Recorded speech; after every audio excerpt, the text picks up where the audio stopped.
All right, guys, welcome back. This is Planting Seeds TV. I'm Chris Jones. Today, I'm super excited because I have a special host with me, Mr. Willis Wolf. How you doing, sir? I'm doing great. Thank you. Yeah, definitely. Great to have you on. So today, guys, we're going to be talking about small business ownership and the many facets of it. But before we talk about this discussion, Willis, if you don't mind just sharing with the audience a little bit about your experience in the small business market, as well I've as been involved with small businesses for the last over 50 years. I've my first business been with involved with partners small businesses in for the 1970, last over 50 and years. we wrote software for medical Started practices. my first business And you can with imagine the partners in computer business has 1970, changed a and little we bit wrote since software for medical 1970. practices. And you can imagine was the in that computer business for business has 25 changed years. a little I bit sold it out to since my partner in 1995. I was in that business And for 25 his years. business, or actually his Sold it out to children, my are still partner running the in, same business. So you can 1995. imagine the changes His that a small business, or actually business his had to children, do are still running the between same business. 1970 and You can imagine the 2021, changes with that a all small the changes business in had to do software, between hardware, 1970 and and today's watch 2021, has 10 times with the all the power of our changes in biggest computers we were software, using in those hardware. days with medical And practices. today's watch has 10 Um, times the power of our biggest Small computers. business Just we were has to using in stay those flexible. days with medical And practices. then I sold out in 95, got involved with another Small business. business I've just had has 5 to or stay 6 flexible. businesses Since I and sold then out I sold out in 95, got 1995, involved so with I'm very another familiar with business. what I I've call had the 5 or good, 6 the bad, businesses and the ugly since of I having your sold own out business in 1995. So I'm very familiar with what I call the good, well, of course, we're bad, talking and about the small ugly of having businesses, your and own a lot of business. people know the statistics surrounding small businesses. The fact that, well, majority of them talking about small businesses, and what would you say is the key to creating a successful small? Majority of them fell in the first 5 A couple years. of things. But what One would you is say is the basically key planning. to creating a successful Absolutely small putting business? together a couple of things. Forecast One, a is cash basically flow planning. forecast. And You should have a absolutely business putting plan, together and a business forecast, plan can either be a very cash simple flow or forecast. complex. If you're should not have a out business trying to raise plan, money, a business and plan a can be business very plan simple. can either be very simple or complex. If you're going to raise not money, out it's going to have trying to to be raise fairly money, complex. a business Today, plan getting can a be business very plan is simple. really very simple. If You're many of going to them raise are money, online, it's going to have to be you fairly can complex. do a Google Today, getting a search business if you're plan is looking for a really very business simple. plan In a particular industry, many of them are you can, online. You can go and do a Google search for if you're looking for a may business find a plan in business a particular plan industry, very similar to the kind of business you want to start. Go and do a Google search, and Also, the public may find library. a business library has a plan very tremendous similar amount to the kind of of business information you available want for to a small start. business. Also, the So I would public recommend library. anyone Public that library either has has a a tremendous small amount of business or information currently has a available for a small business. to find out what kinds So I of would things recommend the public anyone that is library either can going to make start a available small to you business that or almost currently no has a small cost. business To find out what kinds of things That's great. the public That's library great. can make available to Now, you of course, at almost no with cost. the fact that creating a business is necessary, as far as having a business plan. Now, of course, with the fact that creating a business is necessary, is that as far as having a business plan is not needed. They can just get out there and start in the past couple of years and do just fine. What would you say is that people believe need a business plan. is not First of all, that they can just get out there and makes you start think and about do various just fine. kinds of What would you things say that to you need that? to consider. Well, There are so many different. First of all, it just hats that makes you think about aware. there's so many different things that are going on. There are that, so many different hats that entrepreneurs it can be a simple business plan, but I would always suggest you at least go out, do some it can Google be a searches, simple find some business but I would suggest always you think you want to do. you at least go out and then do some Google searches, find some modify business them, plans and that then are you close to should what you think you want to continue do, to and modify then them as you grow. modify The biggest them, thing with the and business then you plan, though, I should think, is the continue financial side of to it. modify And them I will as you hit that a number grow. of times. Is The the biggest thing with most the business businesses plan, though, fail I is think, is lack the of financial fundus. side of it. They ran out of And money. I will hit that a number And of if they've times. done Is the forward reasons most planning, businesses fail is and lack of fundus. they might not They have. ran out of money. The problem And is if too many they've people, done, they forward say, well, I'm planning, too busy running my and business to they might plan not. or to The problem is forecast. too many people, They say, well, I'm all too it busy will running do my is business to create plan problems or for you. to If you do a forecast. forecast And and you all see it you will got a do is problem create coming down problems for you. The line in If you 3, do 4, a 6 months, say you lose a major customer, and you see so you got a you're gonna problem, lose coming down, there's not there going to be as the much line in 3, funds 4, coming in. 6 months, say Then you you know lose you a need to major do customer, something. so You need to go find a new customer very quickly, or you may have to let funds some coming in. then you know you need to do employees something. go, You you need may to have to go cut find back on a new expenses, customer you very may need to quickly, put or you may together have to a- let an emergency plan that you're going to run employees for go, 3, you may have to 6, cut 9 back on months. expenses, you And may need hopefully to get put together together an emergency get through plan the that you're going to run I mean, for the 3, 6, last 9 year, months. this And virus thing hopefully has get been through a the huge hit for get through the problem. small businesses. I mean, And a lot last of them year, will this fail. Some of virus them thing has through been no a fault of their huge own, hit simply for- because of for what I small call the businesses. ugly. And a lot of them happened will fail. Yeah. Some of them through It no makes fault it very of their own, difficult for a simply small because business. of Other ones what I call the will put ugly together, happened. A kind of an it emergency makes it very plan, cut difficult for a back small on business. where Other they're ones spending money, will put various together, kinds of things they can do. a kind Try of to an survive, emergency plan, cut to back get through on to where they're the spending businesses money, start coming various back, kinds and of then things they can go do. back to Try to running their business survive normally. to get through to Right. You the said a businesses wealth start of coming back, information and right then they'll there. But go one of back the to things I running know their is business some normally. people could say, right, you said a wealth of information right there. But one of the things I know is some people could say to entrepreneurs looking to get started, what are the characteristics that they need to get started and be prepared? What would you say to an entrepreneur that's looking to get one of the started? big What are things the they need to be optimistic. characteristics that they They need to need get to started and be think that they prepared can to create a small solve business? problems. Okay, well, one of the big things they need to be optimistic. I've always been in a small They need business to that they think since that I they was can solve 24 years problems. old. My brother for a while got into I've always it. been in a small business that And they he since he did not have an 24 years optimistic old. outlook. All he My could brother see for a while got were the into kind it, of problems that and might come up. he did not have an Most cases they optimistic never outlook. did. All he could But it was see very were difficult the for kind of him problems to that might come up. be Most involved with a cases they small never business. did. And one But it thing was with a very small difficult business, for I mean, you him know everything to that's going on. I mean, you can't walk away be involved with a 5 small o'clock business or 6 And o'clock. one thing with a small spend business, a weekend. and you know I mean, everything that's if going it's your on. I small mean, you business, can't you're walk thinking away about it at almost 5 o'clock or 7 6 days a o'clock week. Spend a weekend. I mean, if it's your 24 small hours a business, day. you're thinking about it almost Yeah, 7 yeah, days a week. It is literally like your baby. Definitely. 24 hours a day. And you touched on something important as well. You said it is literally like your baby has to wear. Please describe that. And you touched on something important as well. You understand what that is like when we're talking, that a business owner has to wear. But please describe that, because of course I definitely understand what that is like when we're talking. Well, I mean, you're wearing all hats. For somebody out there Basically, wondering you've got to who wants take to get care of started, what are the hats that a business owner would you've wear? got employees. Well, I mean, you're wearing wearing all employees. hats. I mean, You you've got to take care of finances. solve employee problems. You've got employees. You're going to have to hire. know who your competition is, what's going on there. How are you going to market your product? How are you going to get people to know what kind of service, what you're offering? I mean, one of the questions I always ask myself is, why should someone buy from me? What is unique from me? Why should they buy from me? So, if you've got your own small business, that's something you should be asking yourself all the time. One of the other key things is basically network. You can't know it all. You've got too many hats. So there are going to be situations in which you may have to spend some money. You may have to have some legal consultation. You may have to have some accounting consultation. So, I mean, those are the kinds of things you need to project when you're trying to put together a business plan, to be sure you've got the initial funds to make it successful. So you put together a forecast. Your forecast normally you would do it on a monthly basis. So for the next 12 to 18 months, you lay out what your startup expenses are, what it's going to cost you to start your business.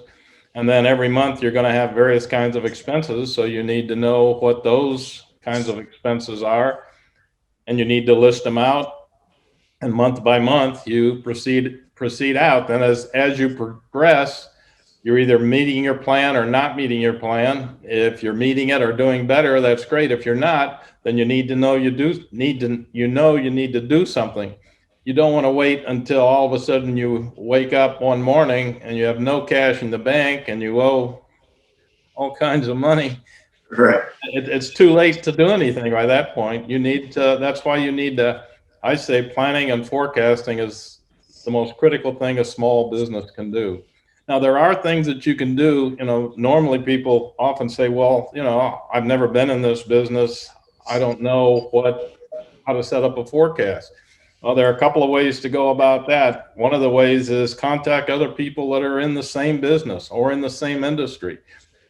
Contact people that are outside of your area that you won't be competing with, and just see if you can have some kind of a discussion with them. Tell them you want to start this business, and see if they'll give you some pointers. I mean, one of the big advantages of having a franchise, if you buy a franchise, is that they will tell you other people that have the franchise, and you can talk with them. You can see what kind of cash, what it took for their business to run and how they were doing.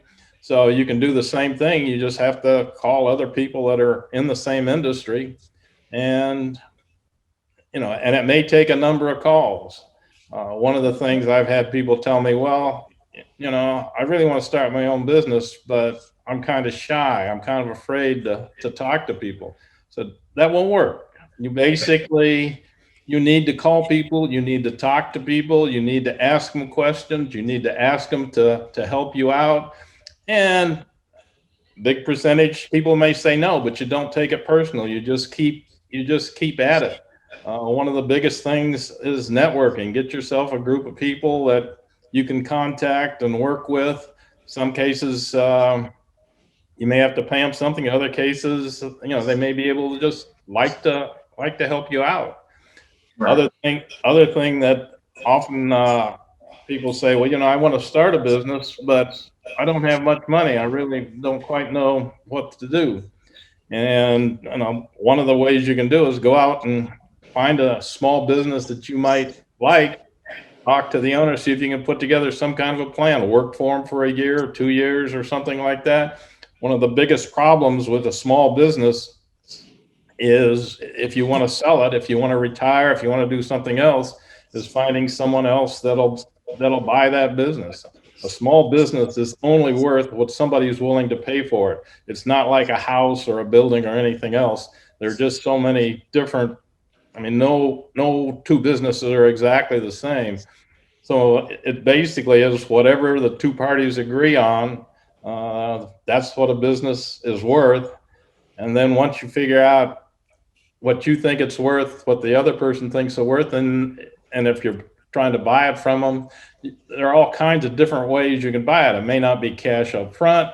Let's say you may work with them for a while, see how the business is, and then put together a plan to where they kind of walk out of the business. You take over the business more. They get paid while they walk out and while the business is still going. So you use the business to finance the buyout. So there are all kinds of different ways in which you can either buy a business or start a business. The problem with starting a business is you're starting from scratch. Right. Everything that you do, you have no cash coming in initially. You have no reputation. You can't borrow money from a bank except for your own personal assets, which you personally have to guarantee if a bank's going to loan you any money. So,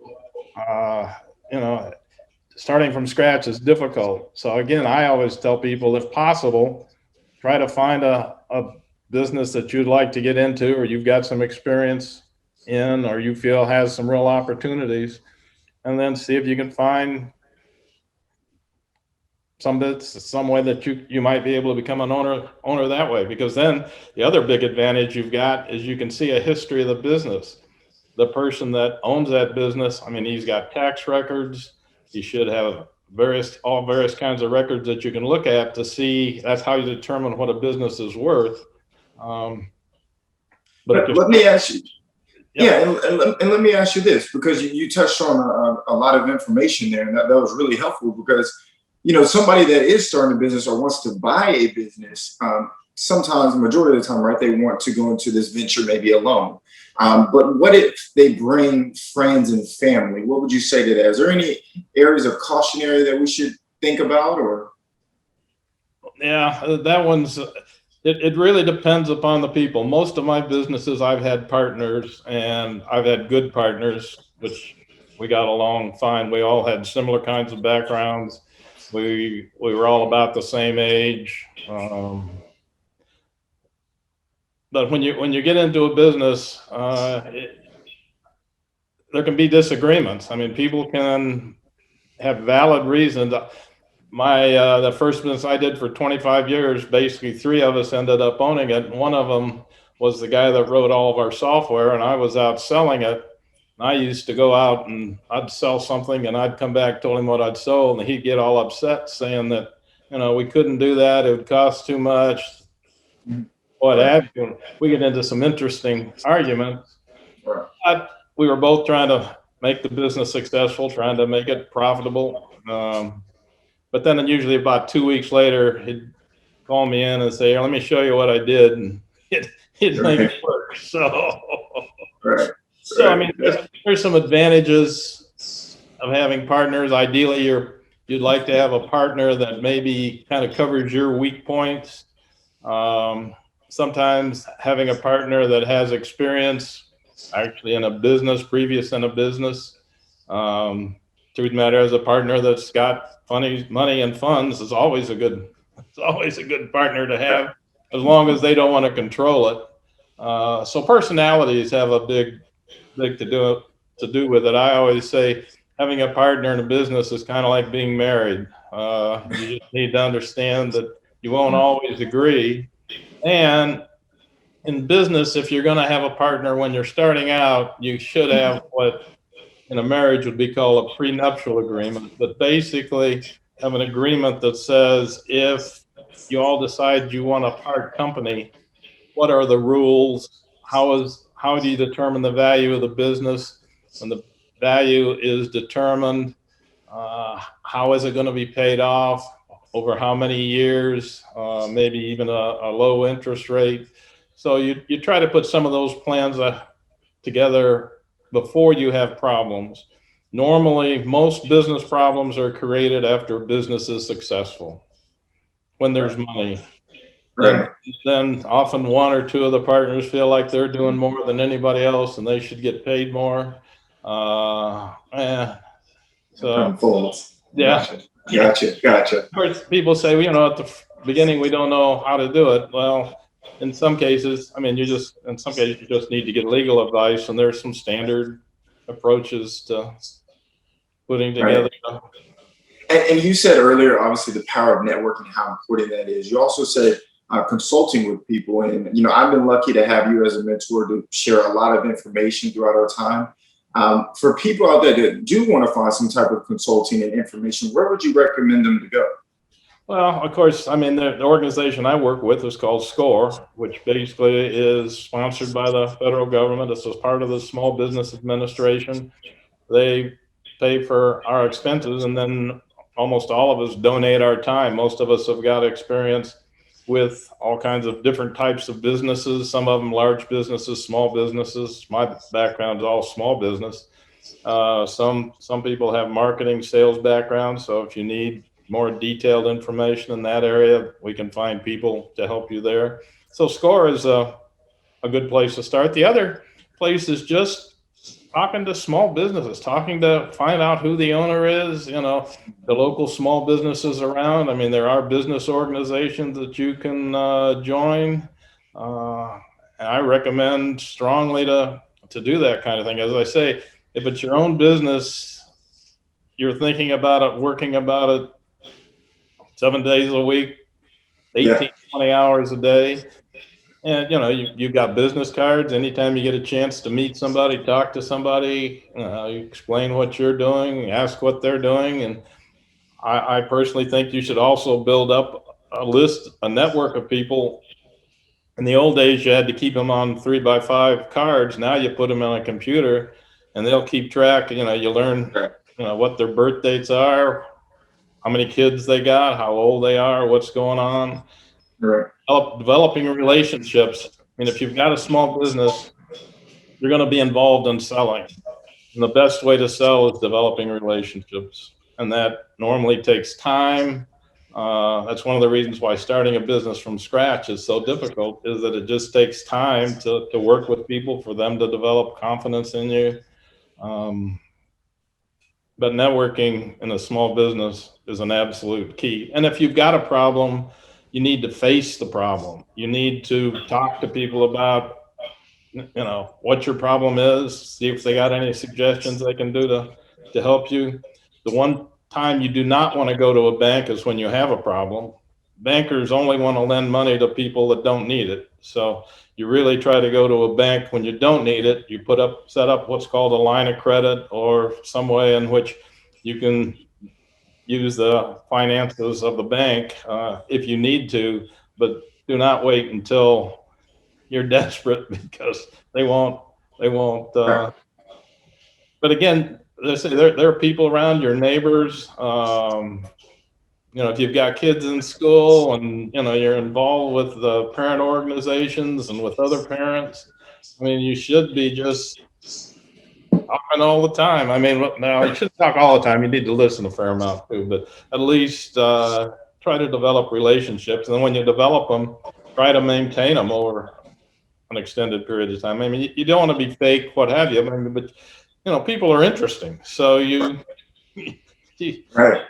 Makes sense. And you stated, the problems that you could come across, right? At least having people available if you do ever have those problems, right? But owning a business, problems will occur. That's just the nature of the game. What key professionals should you have at your disposal if you do come across some type of problems? Well, of course, in today's world, you almost need legal. I mean, it's just whether or not you create it or not, somebody else may think you've got a problem. And my approach from a legal standpoint is I always call them first. Actually, help me put together contracts, various things ahead of time. So ideally, if you pay them now, you won't have to pay them as much later. And of course, accounting and tax is a big thing. I mean, today's tax laws and the various things going on, I mean, you really do need somebody that's familiar with that. And in both those cases, both with legal and tax and accounting, I suggest you try to find someone that kind of specializes in small businesses, ideally specializes in maybe the industry that you're in. So, I mean, insurance person is another one, covering liability if you have some kind of a liability problem. If you've got equipment or supplies, you're going to be required to have insurance to cover it. So insurance, legal, Accounting. Gotcha. And you said, like we all know now, is that business is 7 days a week, nonstop, when you're trying to create it from the ground up. So from somebody's perspective, wanting to get started, they want to know, I thought having a business meant I had more opportunity to make money, which is true. But what are the advantages of starting a small business if I do have to work 7 days a week? What are the advantages for creating a small business? Well, one of the good and bad things is everything that's going on. You're not going to get a pink slip on Friday because they run out of money. You'll know ahead of time that you're going to do something different. So the surprises in a small business are different than when you're working for somebody else's. I mean, you know what's going on all the time, so that can be good and bad. I mean, obviously, no one's telling you what to do. You're making your own decisions. I mean, that's one of the reasons why you need to be optimistic. You need to feel like you're going to make the right decision. And in some cases, you might even make the wrong decision, but then you make it work. I mean, you may buy a piece of equipment and find, oh boy, I shouldn't have spent all that money. But then you go try to find some way either you can sell it, or you can use it for something different, or So it's you just keep working at it. Definitely. But you don't have a boss. You don't have someone telling you what to do.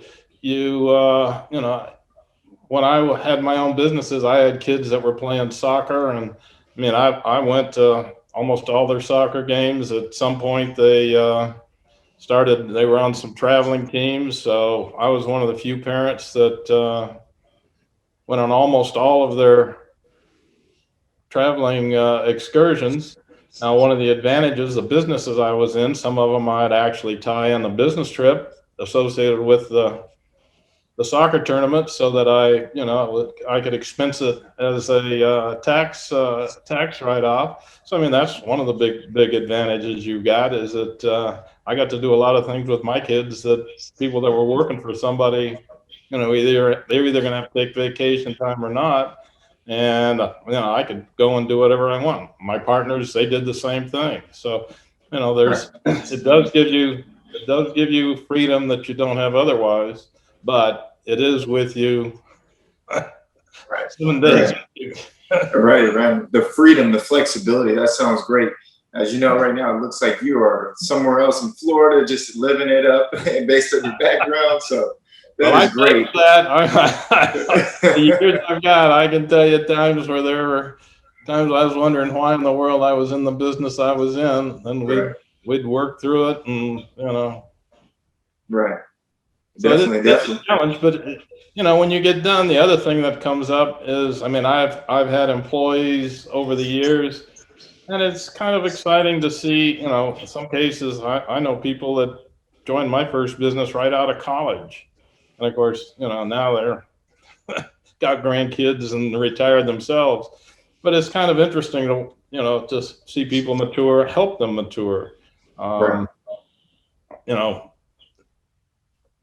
Help them, in some cases, send them to training classes, various things, so that they can also lead a successful life. I always tried to be very positive. If an employee came to me and said they had a business opportunity somewhere else, I mean, I had no problem with that. When they asked them questions as to why they thought it was an opportunity and what have you, but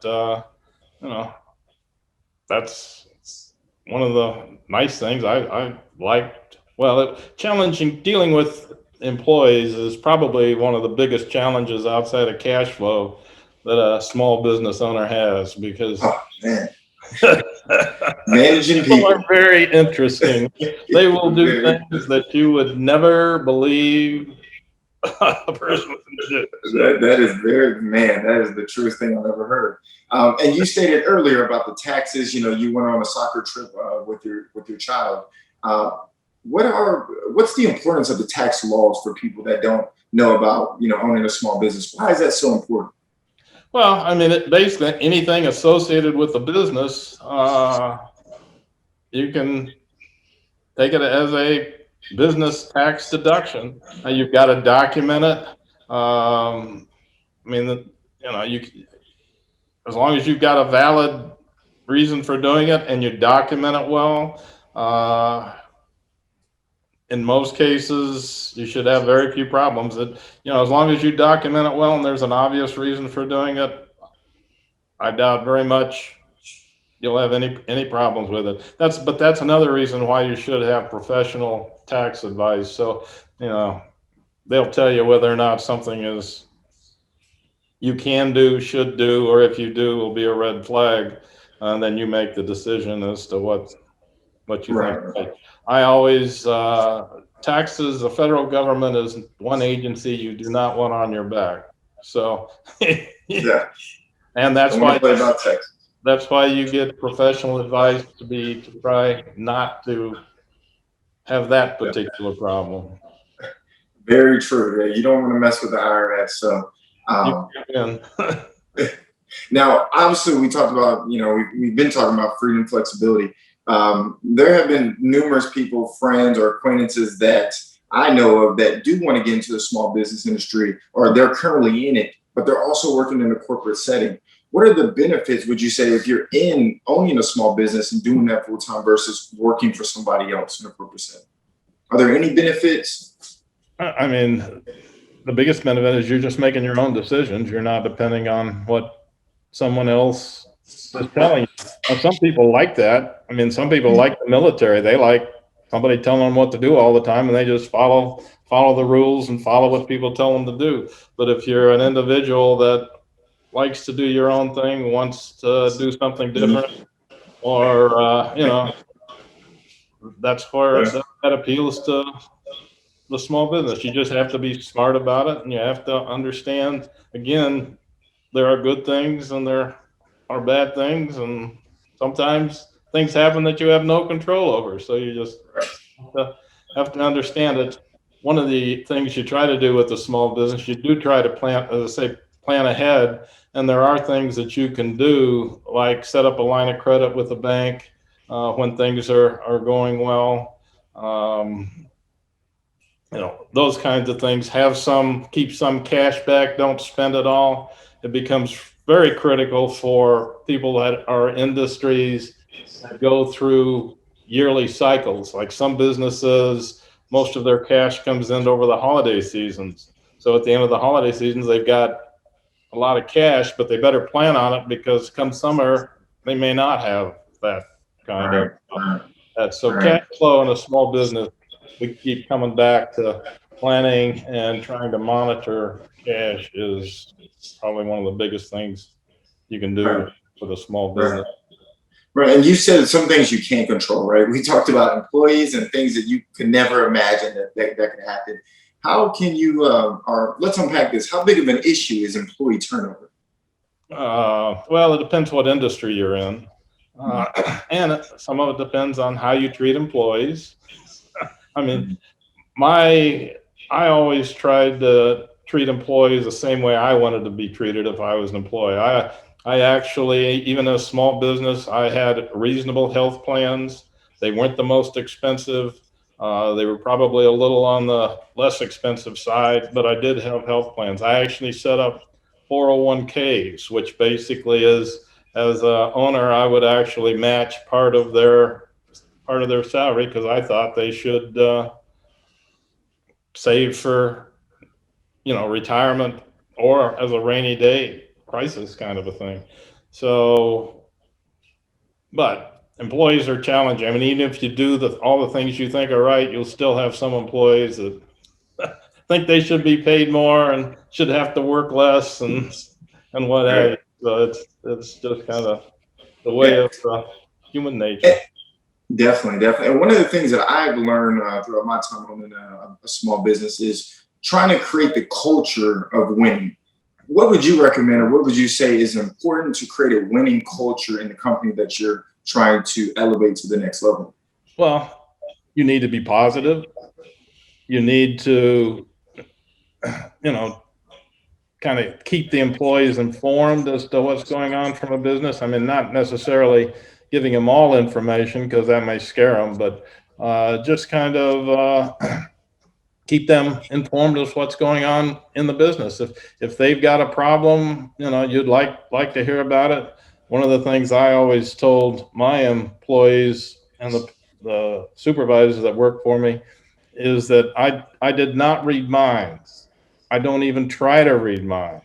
So if you've got a problem, tell me. If you don't tell me you have a problem, I don't know you have a problem. Now you may tell me and I might not do anything about it, but if you tell me, I may try to help you out, but I don't read minds. I don't, because I learned that fairly early, is that people didn't always tell you what was going on. And they thought, well, geez, I thought you knew that. And I said, well, how would I know that? Did you ever tell? No, I never told you that. You just should have. So anyway, one of the challenges of having employees is, but that was one of the things particularly as I got older in life, everybody knew I did not read minds, and that if they had a problem, they needed to tell me. Right. Thank you for sharing that. And let's transition to the fact that people want to scale their business. That is something you and I discuss frequently, ways that I can try to scale my business, and just hearing from the things that you've done in the past and currently doing. And one of the questions that a lot of people ask is, how can you prepare for the growth to scale? Well, I mean, again, you need to do forecasting. When you try to scale, you are going to need additional funds to do so, because whatever you do in the business, it again all takes 3, 6, sometimes a year in order to get it back. So while you're trying to scale, you just need to, again, be very conscious of cash flow. Now, there are different ways to scale. I mean, you can obviously just do it by trying to expand your business. Other way to do it is go out and find someone else that's in the same industry. Maybe they're looking to retire, or maybe get out of that business, maybe actually put together some kind of plan to pick up that business or merge that business, or, there are just various kinds of ways to increase the business side without trying to do it all yourself. One of the best things is finding competitors. I mean, people talk about competition. I mean, competition can be a very good thing in some ways. If you ever want to buy a business, uh, if you can find a local competitor that's interested in selling and you all can agree on a price and it's reasonable and you can see what his business is and you're going to pick up his clients, his customers, maybe some good employees, that's a good way to expand your business. On the other hand, if you ever want to sell your business, again, as I said before, a business is worth what someone will pay for it. And a business is worth more to a competitor than probably anybody else. So if you really want to sell your business, you really ought to be talking to some of your competitors because they're already in the industry. They already have clients. They already have employees. So what you're basically selling them is hopefully good employees, good customers, and they don't have to duplicate everything that you've duplicated. So as I say, if you have a business and you want to sell it, probably the people you'll get paid more by a competitor than you probably would anybody else. Yeah, definitely. And I think one of the best books I read about scaling was the EMyth Revisited. Oh yes, and yes, right. And it always stuck with me about working on the business, not in the business. And that's a book I share with friends, and I honestly read at least one time a year to just remind myself of how can you scale the business, not get your hands dirty in the business, because you'll never be able to scale if you keep doing that. Would you recommend, somebody that is scaling to export their areas of weakness? Say maybe social media or marketing is not my thing. Should I export that to be able to scale or grow, or should I continue to keep it in-house? No, I would say in a lot of cases, at least start exporting it. It's probably a less expensive way to go than to hire somebody. The biggest problem with hiring people, in my experience, is that in some cases you may have to hire 2 to 3 people before you get one that really Sticks. will stick. Yes, Yeah. that's exactly right. So you can go out and if you can find another small business that you can put a deal together with. I mean, it's to their advantage because they're making some money, and you're kind of improving their reputation. So getting outside help, I would say, in a lot of cases, particularly initially, is a excellent way to go. Definitely. And you can't know everything. I mean, there are so many things going on today that it's impossible to stay up with it. So what you'd like to do is have a group of experts you can call on, or people that understand whatever industry they're in better than you do to help you out. Other thing I might say too is that if you're in an industry that has an industry group, oftentimes you can join that and there can be some real advantages to you. Sometimes it costs a few dollars. I had a medical transcription business for a while, basically where doctors would dictate and we had a computer system that they could dictate into. Then we had transcriptionists that would transcribe. And I was amazed to find there was an industry group for medical transcriptionists. So, I and my partners, we joined the group and went to one of their national meetings. And it was very interesting because obviously they had a lot of the same problems we did. A lot of them had already solved them, but it was just a great way to get information back for very few dollars. And, if you had contracts you wanted to put together, they all had sample contracts. There are all kinds of things that you can do if you've got an industry group. And I would recommend that if you're in have a small business that has an industry group, that you join it and work with it. And I say you can be a very valuable resource. Now, of course, we've been talking about competitors and knowing the worth of your business. How would you be able to find the true value of your business? The best way is probably hire an outside firm, there are a lot of accounting firms now have divisions that will go in and value your business. One of the biggest advantages of that is that if you're trying to sell it, obviously you want to sell it high. The person that is considering buying it wants to pay as little for it as possible. And if you can get an outside valuation, you've got something to at least point to. Most small business people, when they're selling, they want to sell it for more than what it's worth. Obviously, when you're buying it, you're trying to buy it for as little as you can. So getting a third party involved in determining business valuation is the safest way to go. And in a lot of cases, it's the best way to actually try to put a value on a business. I'll say again, trying to sell a small business is not easy. It's a challenge. You have to find a certain group or organization that's willing to spend money on buying you out. Yeah, definitely. What questions will people ask you though when they're trying to buy your business? What would they want to see?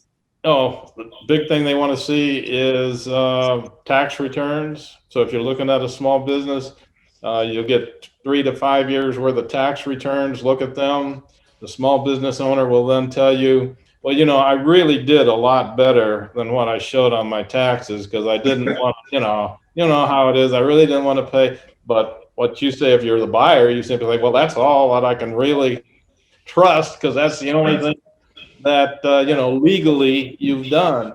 Now they should also, they'll have, and again, one of the reasons why you want to do this is they should have good business records that show month by month, year by year, what their expenses were, what their revenues were, which products were most successful, which ones were not. There's some software called, there's a number of different bookkeeping software. So a small business should have some kind of software to monitor that, keep it. And say when they go to sell a business, that'll be one of the key things that whoever's looking to buy it will be looking for.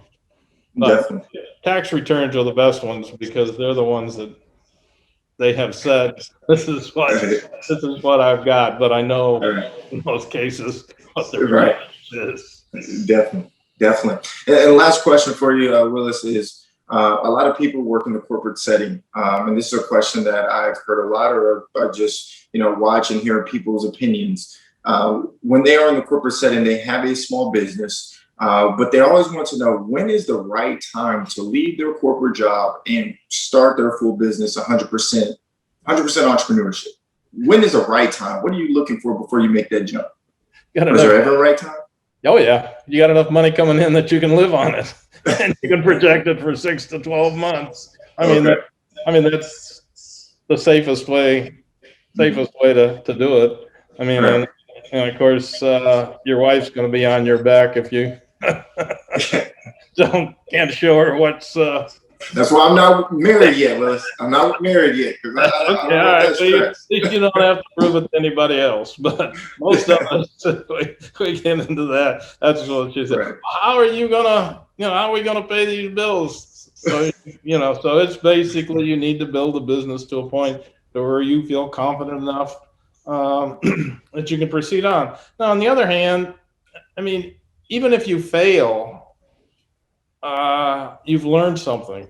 There are a lot of very successful small business people that have gone through 1 or 2 failures. I didn't. I was lucky. Something ugly happens. There were some times we had some close calls. We were always able to work it out. But, again, that's one of the reasons why I always suggest your plan. If you see you got a problem coming and you don't think you can fix it, you may have to shut the business down, go back to work for somebody, save up for another 2, 3, 4 years. You've got the business experience, and then look around and see what you can do. So failure is not the end of the world. It's just another learning experience, and try to not make it as big a disaster as you can. But you've learned something, so you go back out, work for somebody for a while, and put together another plan and try it again. As I say, there are a lot of very successful business people that have been through one or two failures. Hopefully, if you have a second failure, you didn't do the same stupid thing you did the first time, but you know, you try to learn from your mistakes. You'll make enough of them without repeating it. So, right, definitely. Well, thank you again, Willis, for sharing your information, your knowledge. I know people out there listening definitely can use this and apply it. Whether they want to create a business or they already currently have a business or they want to sell their business, I'm sure this information will be of value to them. If they want to go to SCORE and get some more mentorship, how can they reach you or reach out to that website to get more information? Yeah, the website is austin.score, SCORE.org. It's .org because it is a nonprofit type of organization. And, I would encourage you to do so. We've got a lot of people that would like to help you. The SCORE, even SCORE.org is the national website. And there are a lot of information there on small businesses. We also give workshops. As you know, I do a workshop called How to Successfully Start a Business, Small Business. I do that monthly. We've got workshops on business plans. We've got workshops on how to finance a small business. We've got legal workshops. We've got various kind of media workshops. So score.org was a good place. And as I say, there are other organizations that also will help you out. So there is help out there, much more today than there was when I started in 1970, I promise you. Definitely. Well, thank you again for jumping on this episode, guys. We will see you next week for another episode. Until then, we'll see you.